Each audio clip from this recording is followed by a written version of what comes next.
at all that money, yeah, the money that they spend.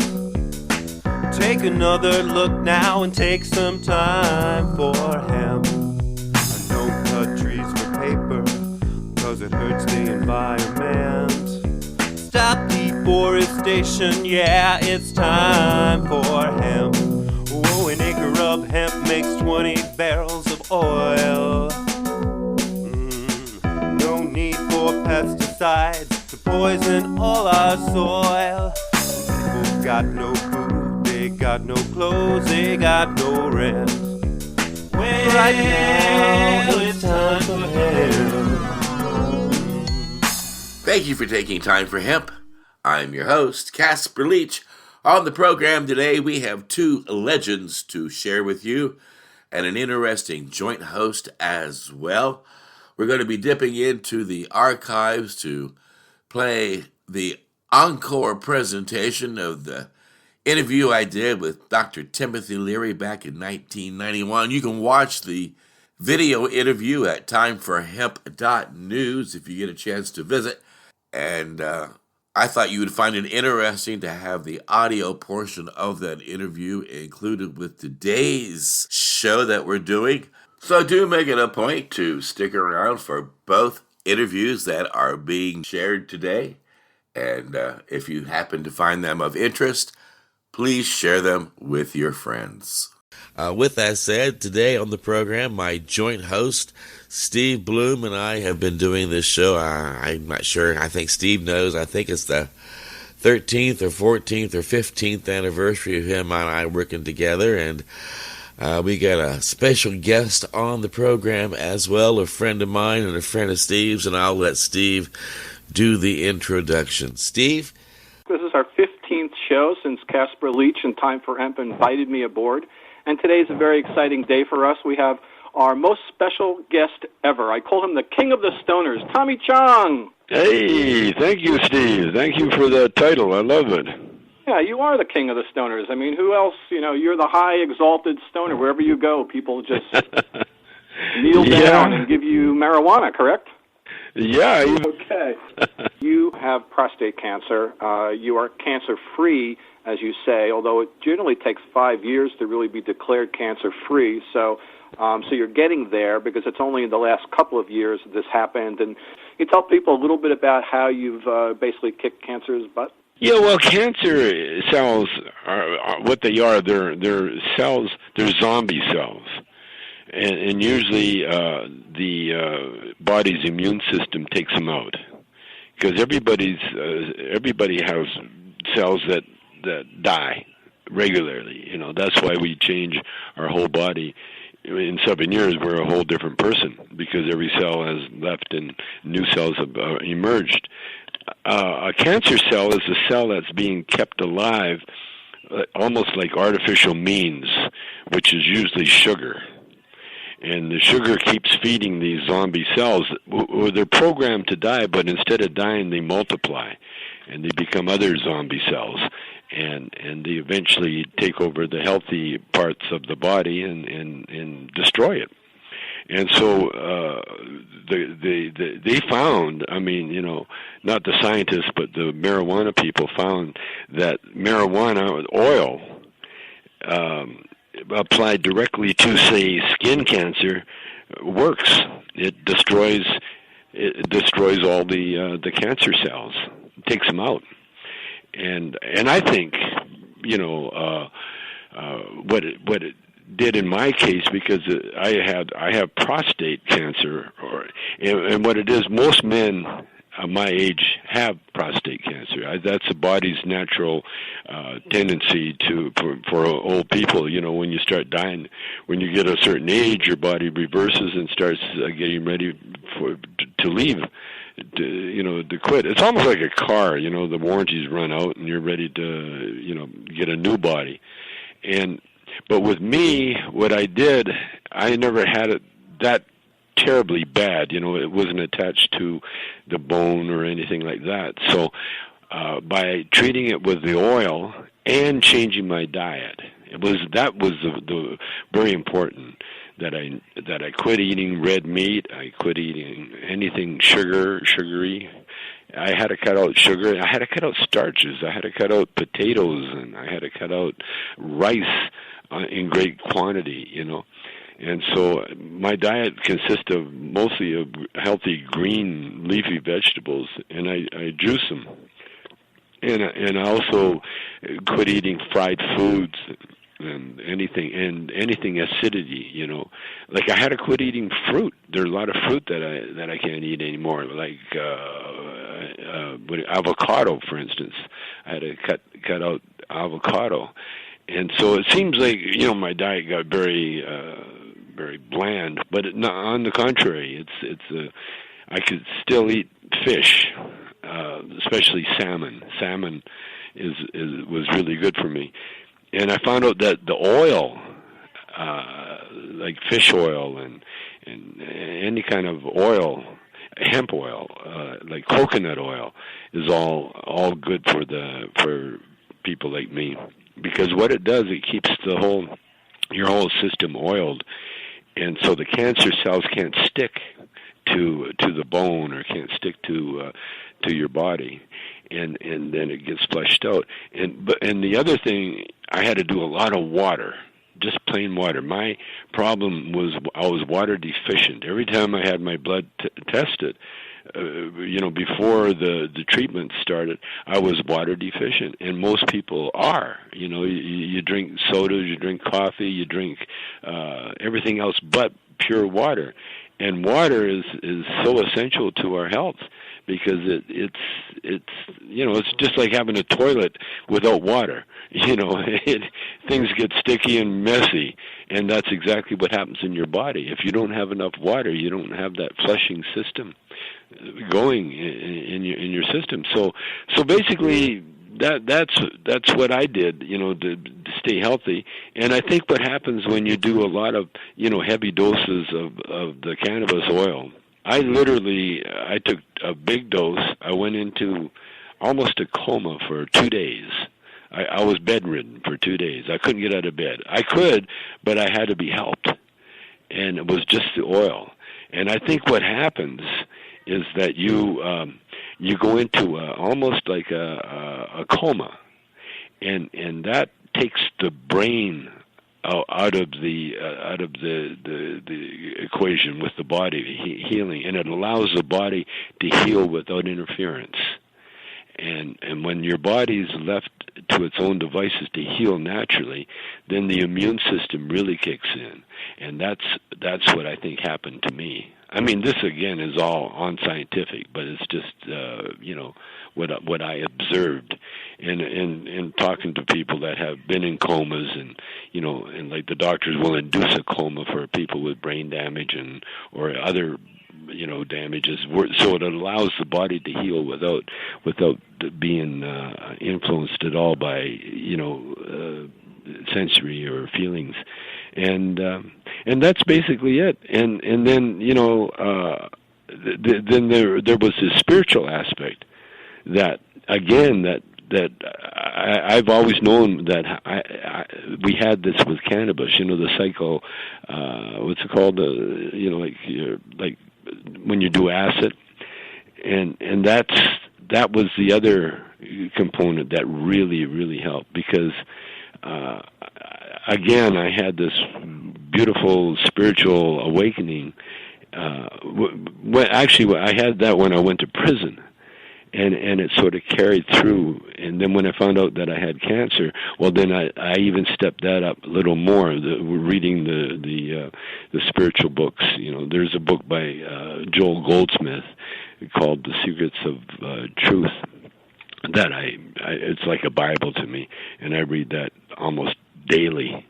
And it was the spiritual aspect that really led me to the cannabis, to the water, to the healthy way of living, and that's it in a nutshell. Or for your condition, for prostate, if you went with the traditional route, would they going to recommend chemotherapy or radiation, and you decided against that, or was that proposed? Yeah, well, what they proposed, there's a thing called, that's not legal in the States, by the way. It's called ultrasound. And you can get it in Mexico, you can get it in Canada. And what it is radio waves. And what they do, they go in and with this, they put you out, and then they go in with this like a laser beam. Only they use radio waves, and they go in, they zap all the cancer cells that they can find. You see, but when you can see cancer cells, that doesn't mean that's the only cancer you got. And that's the trouble with all these treatments. That's the trouble with chemo. That's the trouble with radiation. Is that by the time you get to that stage, it's so bad that all you're really doing is prolonging the agony and the pain most of the time. There's a few cases, that where they've eradicated it to the point where they lived a few years longer, But yeah, I mean, all those treatments, it's burning. It's really just burning it out, And when you burn the cancer cells, you also burn the healthy cells. Right. So you didn't have the ultrasound? Nope. No. They wanted $25,000 right off the bat. That's the first thing they do. See, the cancer is such a big business.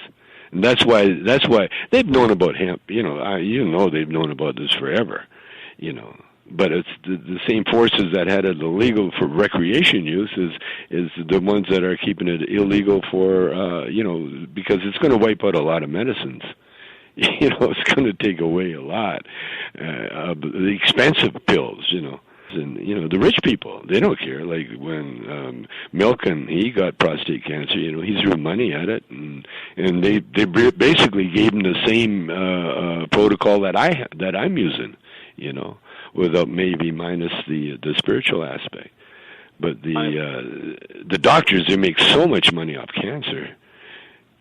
But, that's the way it is. And that's why the hemp, that's why even to this day, I don't know of any American doctors that are even experimenting with it, And here you stand in front of doctors who have 20, 30 years of research and patients behind them and experience in the field saying you must do the radiation, you must take the chemo, you must take the medications. And then you have a handful of people who love you, who have research that they believe's right, but because of the laws can't prove it. How do you sit down and wrestle with that monster and decide exactly what path to take? Because it's going to be your last breath and nobody else's. Exactly. Well, what I did, I've always been a rebel, I've never went the straight route ever. I just started playing golf 2 years ago, and I've got the most unique way of putting. I think maybe there's another guy that putts like I do, because when I looked at it, it didn't make sense to putt the way they're putting because it was unnatural. So I put like a one-handed, side saddle, and that's me. That's the way I've always been. That's why I ended up doing what I've done.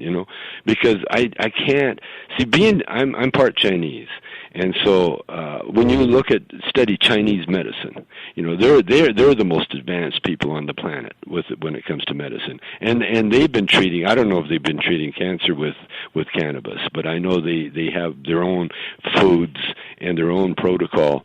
And cancer is not a big problem with traditional Chinese medicine, you see. So what you're dealing with when you deal with the American Medical Association, you're dealing with people that make money off people being incredibly sick and keeping them sick. Because the pharmaceutical companies, for instance, they just treat symptoms. They don't treat the actual cause. And a lot of the medicines that they give you, have worse side effects than the disease itself. Like the pills that they gave me for prostate cancer, I went the straight route for the pills, and it's called Avodart. And Avodart, if you keep taking it, will give you Alzheimer's, and that's irreversible. And I've got a brother-in-law that took these Avodarts, and he has Alzheimer's. He keeps phoning me because he forgets that he's phoned me. He phones me every day trying to keep his brain together. And I threw those in the garbage as soon as I got on the oil, and I haven't looked back. Here you are, many years of enjoying the wonderful life of travel and Hollywood and movies and the freedom to do as you please, make your own life, surrounded by family that loves you, and then the next thing you know, you're shoved into a cell with total strangers. You're just a number. You're nobody special. You can't go outside the gate. How do you find your peace inside? How did you keep your humor? How did you maintain your love? Well, easy, because actually it was my choice. You see, when I learned what I've learned with my spiritual studies is that everything in life is your choice. You choose to do. You choose your own destiny. No one chooses it for you. And by, say, complying with the authorities and the status quo, you're making that choice. You see, no one forced me to sell bongs, and I wanted to do it, and even though it was illegal, the pot was illegal, to this day I knew that it was wrong. And so because it's illegal, in some eyes, I seen the hypocrisy behind it. And so when I went to jail, I was more or less prepared to accept whatever punishment they would give me, because I knew, and I still know, that wherever I went, I take myself with me. And so I transformed that jail into a spiritual retreat. And not just for me, but just for a lot of people in there, like Jordan Belfort, for instance. I'm on the news, because he keeps telling everybody that I helped him get going on the Wolf of Wall Street. Well, that was just one example. Jordan and I shared a cubicle, and because every night I'd come in from the garden that I was working in. And by the way, I turned the prison into, like I said, a spiritual retreat. I had the run of the prison, basically, as long as I showed up for the count. That was the only thing I had to do every day. I had to show up. In the morning we had a count, and then in the noon we had a noon count, and then we had a 2 o'clock count, and then a 6 o'clock count, and then an 8 o'clock count. Yeah, so you had to stand by your mug. And when I first went in there, I missed the first one because I'm out in the garden. I was having such a good time, I forgot that I had to go back, and I'm a little deaf, so I didn't hear anything. And the next thing I know, I had the guard come running out there, and Chong, he yelled at me, for missing the count, and then he banned me from the garden. He said, "You're not allowed out here anymore." But that lasted for about a week. And then, but everybody was a big fan of mine, and like I said, I had the spiritual mindset. And so a spiritual mindset is that your job in life is not to worry about yourself, but to make sure that people around you are taken care of. There are people that need help, and so you're there to help them. And I help them with little things like a smile, a hello, people that want to take pictures with me, because of who I am. I had all that, and so I was considered a real celebrity, but my spiritual training has me being very humble. And being humble attracts, when you have that attitude, you attract other people with the same attitude. And so and then you change other people's attitude, the people that think, that I might be stuck up, and all of a sudden they give me that, they give me that look like, who's this big shot, and a smile or two later, they're my best friend, So I everywhere I go, right now, to this day, it's paradise, because I carry that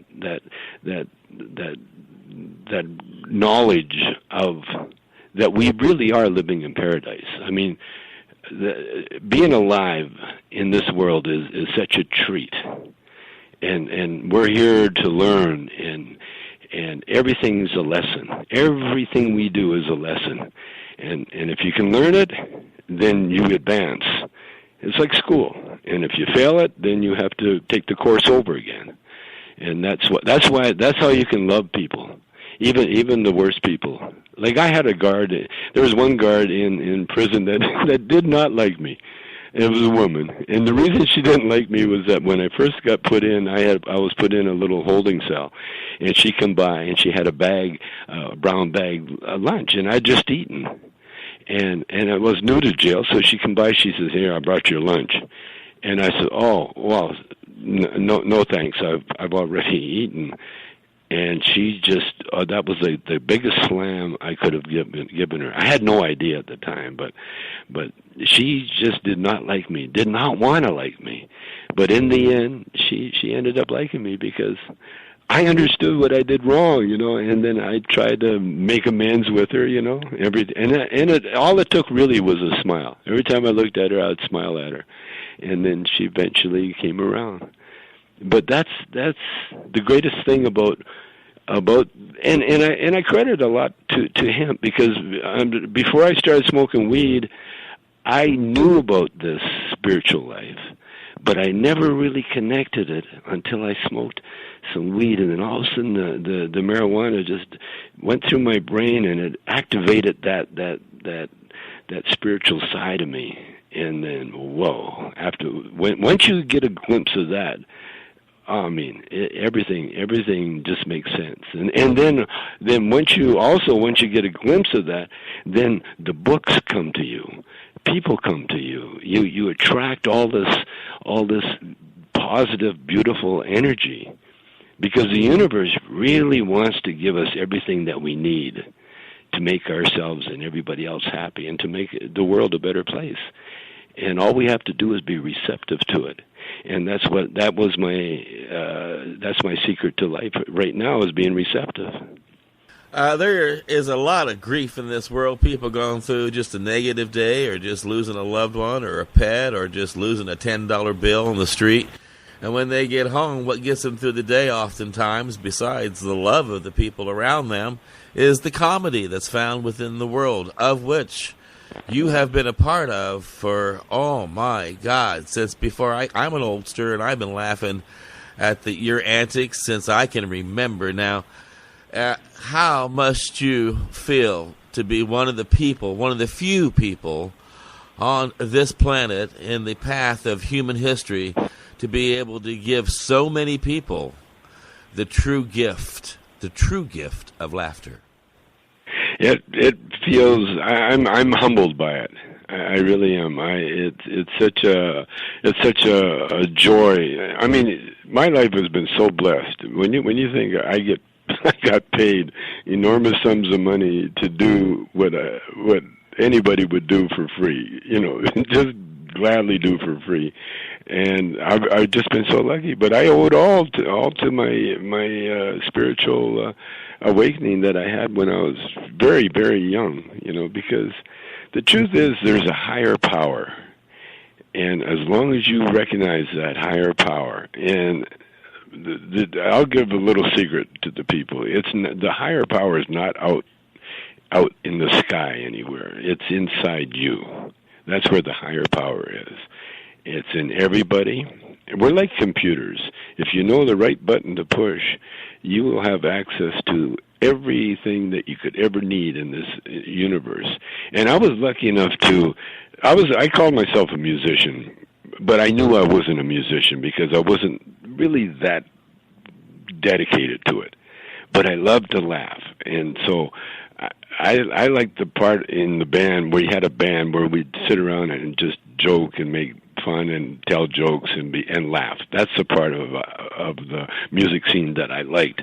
And when I found out that I could do comedy by myself, or make people laugh, that was the biggest blessing that anybody could ever bestow on me, because I've always had a partner. My best friend was always the instigator. I always had a Cheech beside me. And when Cheech and I broke up, I ended up begging my wife to come on the road with me, and now she's opening the show for us. So I've been blessed in so many ways, but making people laugh, like you say, I mean that's in the Bible. Rejoicing is a big part of acknowledging the higher power that we all have, and laughter. Laughter is also that's one thing about pot. It makes you laugh. it cures everything. You can laugh at everything. Just like I remember, when it's kind of weird, but when Saddam Hussein was hung, when they hung him, the last thing he did, he kind of made a joke. Some guy yelled at him. He says, "Oh, look at you. Watch closely. I'm going to show you how a real man dies." And to me, that was like, oh man, that guy was, he might have been a lot of things, but he sure had a lot of balls at the end, and it cracked me up, man. And that's the thing about life, about the secret of life, is if you can laugh at it, it can't hurt you. Well, that's great, Tommy. Now, Tommy, I really appreciate your time today. Thank you so much for coming on the Time for Hemp show with myself, Steve Bloom, and Casper Leach. This is our best show ever. Thank you so much. I look forward to seeing you again, wherever, somewhere down the road. Our paths. And my pleasure. And by the way, you owe me some buds for the show. You know that, huh? Well, look, Tommy, I live in Portland, Oregon, and I get to have 24 ounces in the house and 24 plants growing in the backyard. So if you're ever in Portland, you let us know, and I'll smoke you out. Okay, well, you got all my information. Anytime you need me, I'm there. Thank you. Shout out. Okay, guys, take care now. Bye-bye.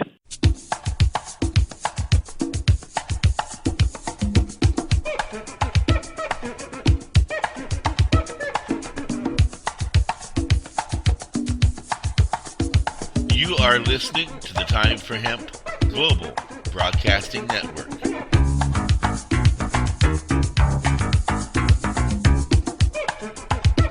Please share us with your friends.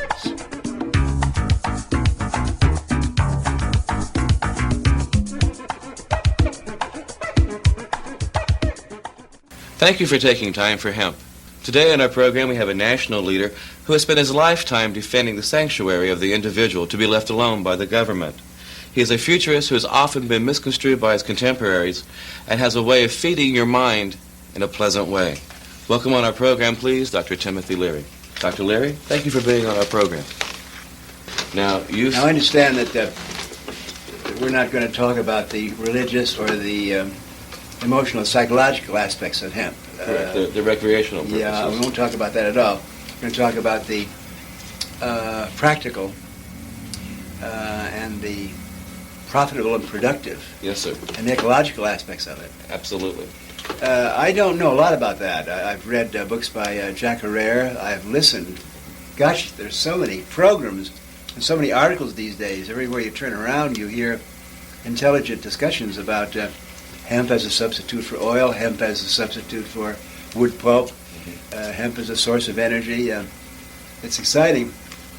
The thing that I know most about, however, is the puritanical crusade against hemp. Because, I was in prison for 4.5 years. For under an ounce, right? For the possession of 2 roaches which had been planted in my car by a generous, overly generous policeman. And at one point I found myself in prison facing like 50 years imprisonment. I was 50 years at the time, 50 years old. This is a strange series of events for such a harmless and even beneficial situation to be charged with so much time. Now, you escaped from there, too, didn't you? The first time. Well, I did what any sensible 50-year-old would do if you're facing 50 years in prison for 2 roaches of marijuana that planted in your car.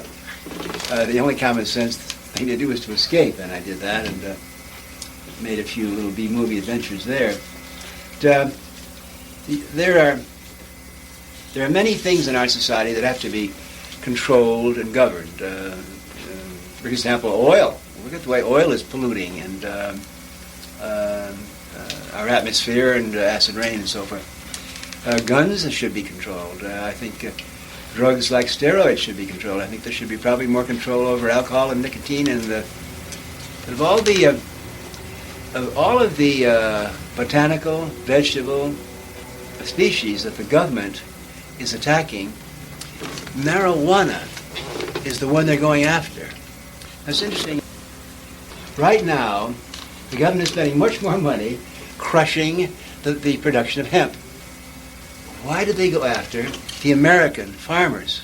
They spend more money fighting hemp in this country in California, which is my home state, hemp was the number one agricultural cash product. In Iowa, in Tennessee, and Back in Indiana, where I'm from, yeah, as how well. many states? At least that we're aware of, 28 or more. Yeah, honest farmers out there trying to make a living growing hemp.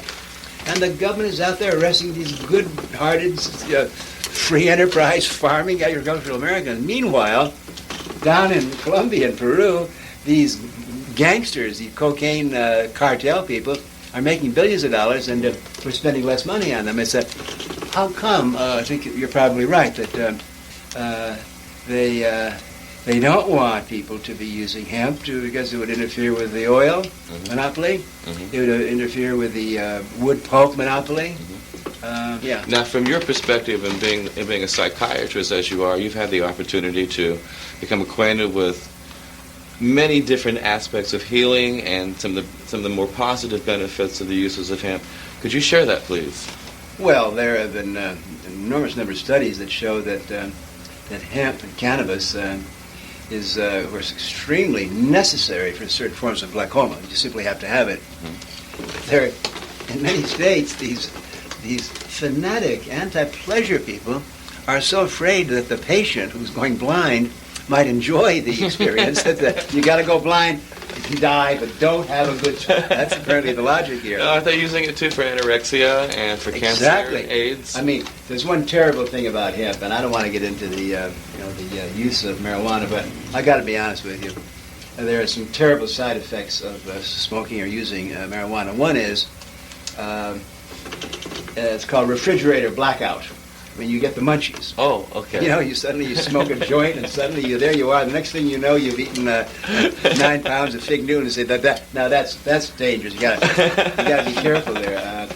On the other hand, if you're dying of cancer or malnourished because of stomach problems, and you don't have any appetite, hemp, of course, is the logical and obvious and natural medicine to give you an appetite to see you through that period. But again, a good true Puritan would rather have you die than have a good meal while you're giggling.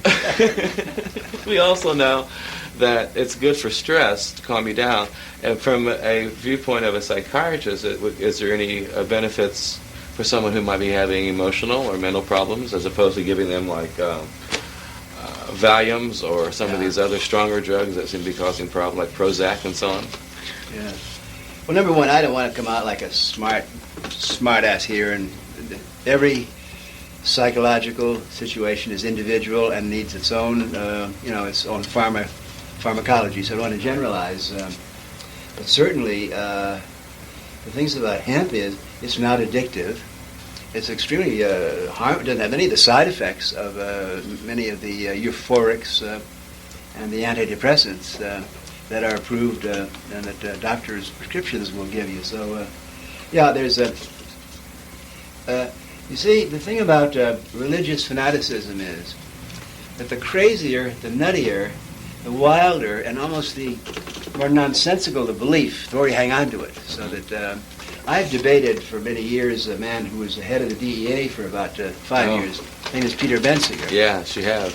And I can't believe him. He's going after hemp, and he's trying to say that they gave a lot of some mice some hemp, and it made male mice.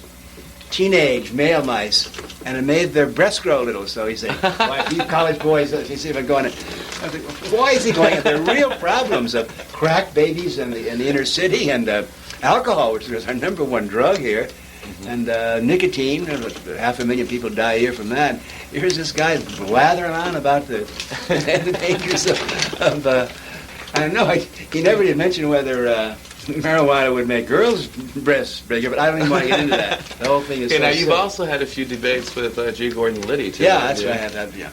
And he seems to think that marijuana, i.e., hemp, is one of the plants that's going to lead to a complete social breakdown in our structure of government. And you seem well, to stand... I know Gordon Liddy. I've been debating him. I've known him for years, over 25 years. I know exactly how his mind works. Like a good army man, like a good military man, like a good policeman, like a good follower of his leader, Richard Nixon. Okay. Gordon Liddy has never had one unauthorized thought in his life. So he reads the line, so he knows that. But LSD makes you jump out of windows. Marijuana makes you, what is that? I forget what it is. Let's say it's the gateway drug. Yeah, it's a gateway drug. That's yeah. right, it's the gateway drug. Yeah. So the place, I think, to take a stand, marijuana, you can do it, the way to do it is through humor. Write letters to the editor. Challenge politicians as to whether they really think that alcohol is more dangerous than marijuana, and if so, why? And on a very common sense, logical, friendly, humorous approach. You've always been one for the wit and to tickle people with a laugh and make them think, I've noticed. You do what you can to stimulate the mind in a fun way. That's the aim of the game. I think that's oftentimes why you've been so misconstrued by your contemporaries. They can't take a joke. Well, good. I'm glad I'm misunderstood. The number one way to bring down any repressive authoritarian regime is irreverence. And I pride myself, I think I have a very high IQ, that is irreverence quotient. Okay. And I have been a leading dissenter in this country during the Johnson administration, during the Nixon administration. I'm proud to have been, I'm proud that Richard Nixon called me the most dangerous man in America. I mean, after all, what an honor. And, Yeah, really. And I want to urge those of you who just think for yourself. And the hemp issue is a wonderful issue to bring people together because it brings together ecology. It brings together a substitute for petroleum, which of course is the real Republican addictive drug.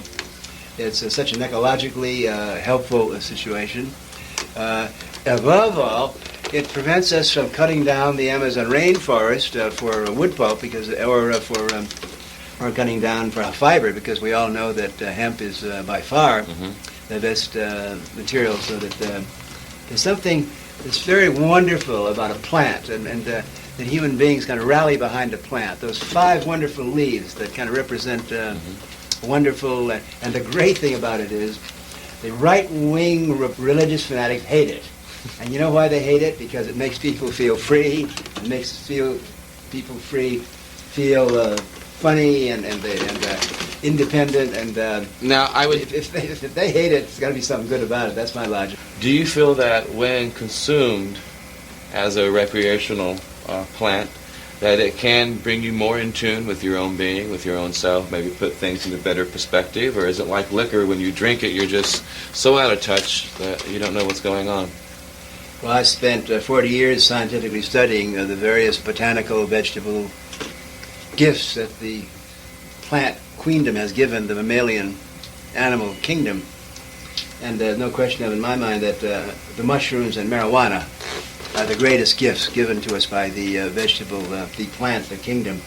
You can misuse marijuana. It does make you there are like 3 dangerous side effects of marijuana. One is you kind of see too much, and that makes you kind of a little spacey, because you know you just do see so much. And the second is short-term memory loss, like you forget what you were talking about. And the third dangerous side effect, I forget. No, don't ever smoke marijuana or use marijuana if you're going to go to school, if you're going to do anything that requires attention, concentration. It's just absolutely stupid. Do not use marijuana. Marijuana should be used for moments of real celebration and of glorification. And the one thing about marijuana is it's not a loner. It's something that you do with somebody else. Okay. The idea that someone would go off and smoke marijuana by themselves, I mean, it's ridiculous. Kind of like doing this talk show that we've had the chance to do today. Yeah. I want to thank you very much for being a guest on our show. I'm being told by the side people here on the sides that we need to wrap it up. And I tell you, you've given us a lot of food for our minds. Well, I'm all behind your cause, and it's an honor and pleasure to be with you, and thanks to the crew who did a great job. I'd like to have you back on again sometime. Okay. Thank you.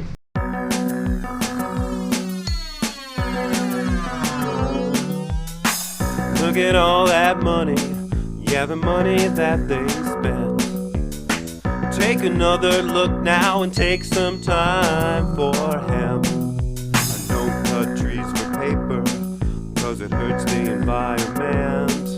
Stop deforestation, yeah, it's time for hemp. Oh, an acre of hemp makes 20 barrels of oil.